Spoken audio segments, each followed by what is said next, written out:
Hey guys, this is Lakshmi and welcome back to our class.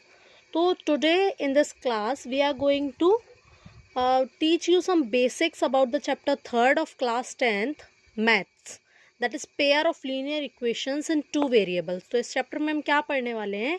Chapter 3 जो है हमारे class 10th का pair of linear equations in two variables, उसका मैं introduction आपको देने वाली हूँ कि इस चैप्टर में क्या है, किस चीज़ को कैसे सॉल्व किया जाता है. ओके, तो सबसे पहले ये देख लेते हैं, जो चैप्टर का नाम है उसको क्लियर करते हैं. Pair of linear equations.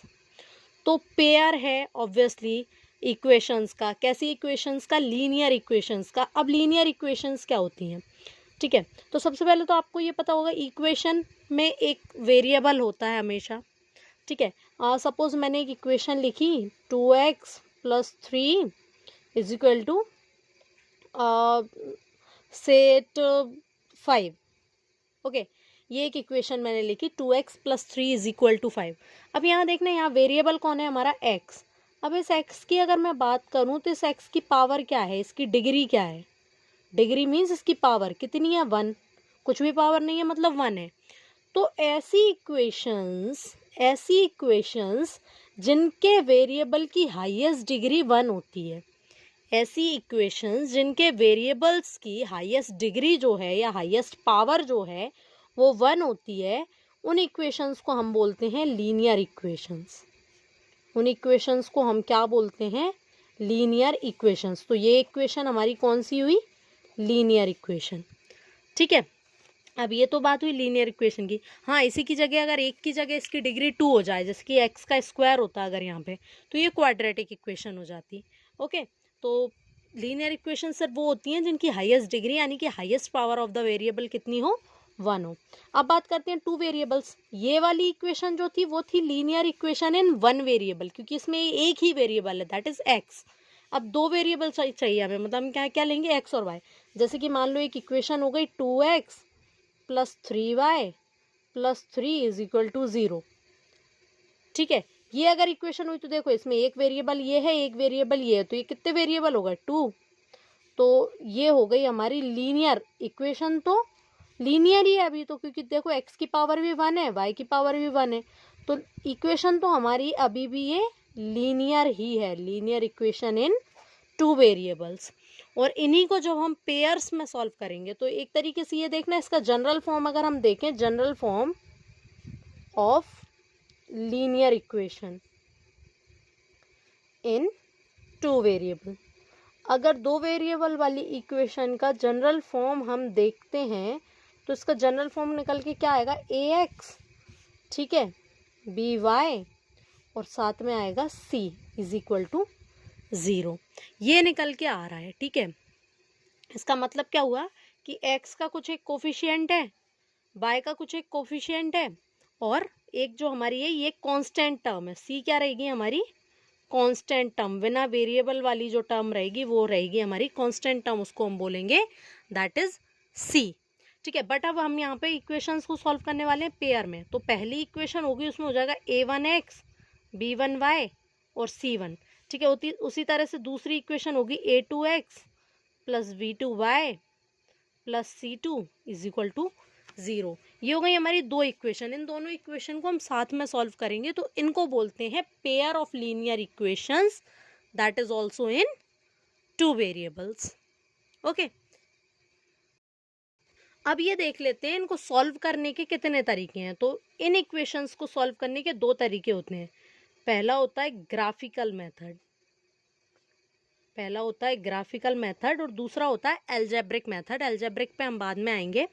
ठीक है, पहले ग्राफिकल मेथड देख लेते हैं. ग्राफिकल मेथड में आप एक्चुअली उसको सॉल्व नहीं कर सकते, बट थोड़ा सा एक अंदाज़ा लगा सकते हो कि इक्वेशन का आंसर कैसा हो सकता है.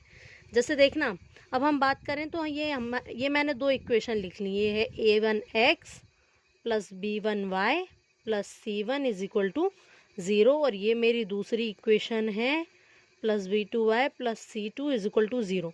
और ये मैं आपको एग्जाम्पल लेके समझाऊंगी. ओके, तो पहला हमारी कंडीशन होगी व्हेन, अब हम इसमें क्या करेंगे, इनके रेशियोज़ को कंपेयर करेंगे. जैसे कि देखो a1 a2 ये पहली इक्वेशन है, ये दूसरी इक्वेशन है, तो पहली इक्वेशन का A1, दूसरी इक्वेशन का A2, इसका B1, इसका B2। अब देखना हम कंपेयर करने में क्या करना है। सपोज मैंने यहाँ एक एग्जांपल ले लिया, ये हो गई 2x plus 3y plus 5 is equal to 0।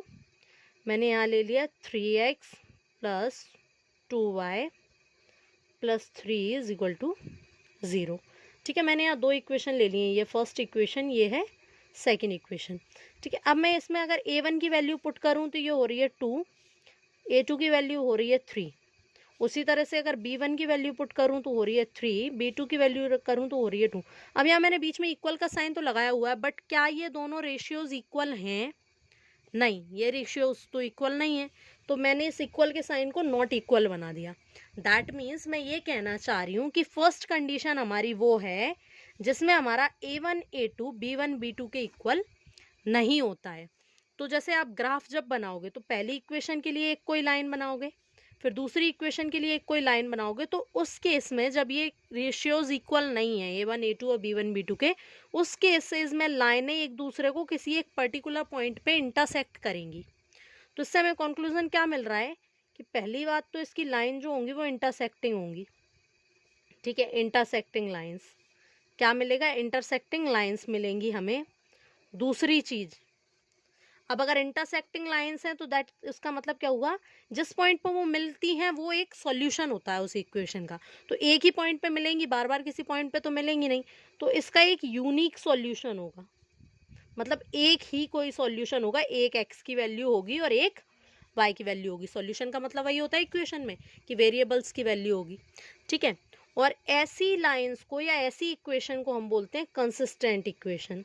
जिनका कोई सोल्यूशन होता है इनको हम बोलते हैं कंसिस्टेंट इक्वेशन। तो ये तो हुई हमारी पहली कंडीशन जिसमें लाइंस इंटरसेक्टिंग होंगी, सॉल्यूशन उसका एक होगा यानी कि यूनिक होगा, और इक्वेशन होगी हमारी कंसिस्टेंट। ठीक है, अब दूसरी कंडीशन देख लेते हैं।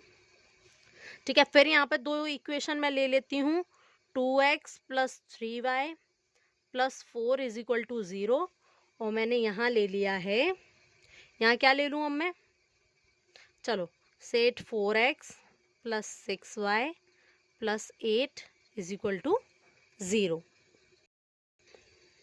अब देखना इसके रेशियोज को कंपेयर करते हैं। A1 upon A2 is equal to B1 upon B2। जैसे कि A1 अपॉन A2 लूँ तो 2 अपॉन 4, B1 अपॉन B2 लूँ तो 3 अपॉन 6। अब ये देखना 1 अपॉन 2, इसको काटा तो ये भी, तो ये दोनों इक्वल आ रहे हैं, तो अब हम तीसरा भी ले लेंगे। ठीक है, जब दोनों इक्वल आ रहे हैं उस केस में फिर हम तीसरे को भी इन्वॉल्व कर लेंगे, 1 अपॉन 2, मतलब कि C1 अपॉन C2 भी इसके इक्वल आ रहा है। ये वाला रेशियो आ रहा है इसका कि तीनों रेशियोज एक दूसरे के इक्वल है। ठीक है, तीनों रेशियोज एक दूसरे के इक्वल जब होते हैं, दैट मीन्स जब आप इसकी लाइन बनाओगे तो ये हुई एक लाइन और दूसरी लाइन भी इसी के ऊपर बनेगी एग्जैक्टली।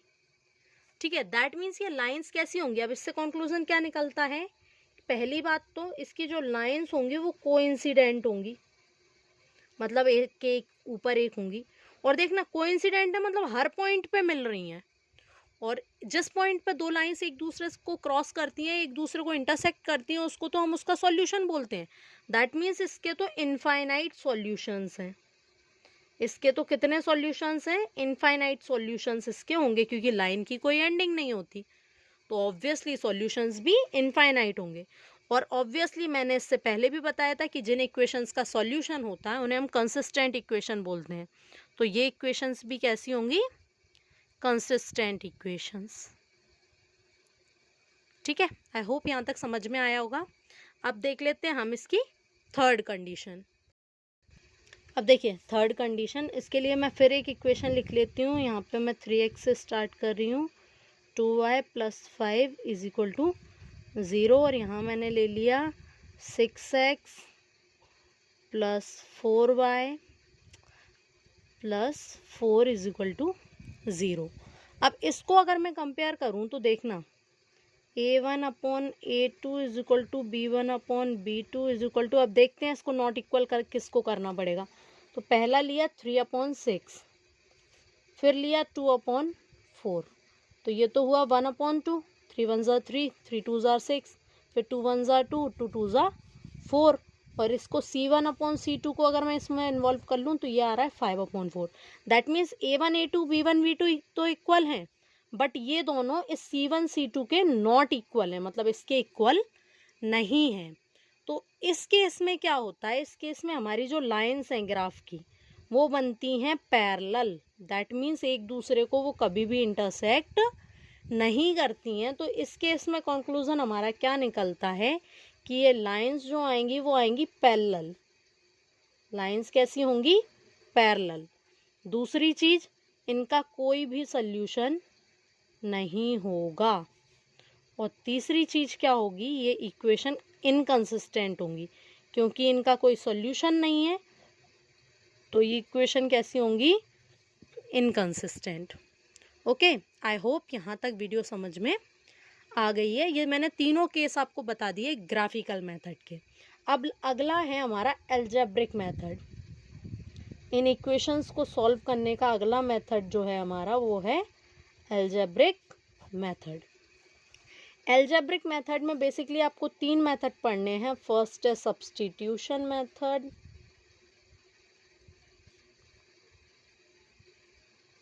ठीक है, सेकंड है एलिमिनेशन मेथड,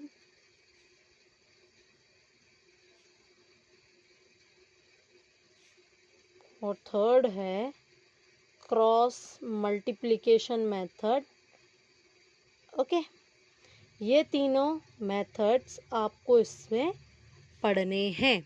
तो ये सारे जो तीनों मेथड्स हैं वो क्वेश्चंस जब आपको सॉल्व करवाएंगे, दैट मीन्स जब आपको एक्सरसाइजेस सॉल्व करवाएंगे इस चैप्टर की, तब आपको सारे मेथड्स पढ़ा दिए जाएंगे। ओके, एंड आई होप आपको ये वीडियो समझ में आया होगा। आपको इससे रिलेटेड अगर कोई भी डाउट है तो आप कमेंट सेक्शन में पूछ सकते हो। Thank you.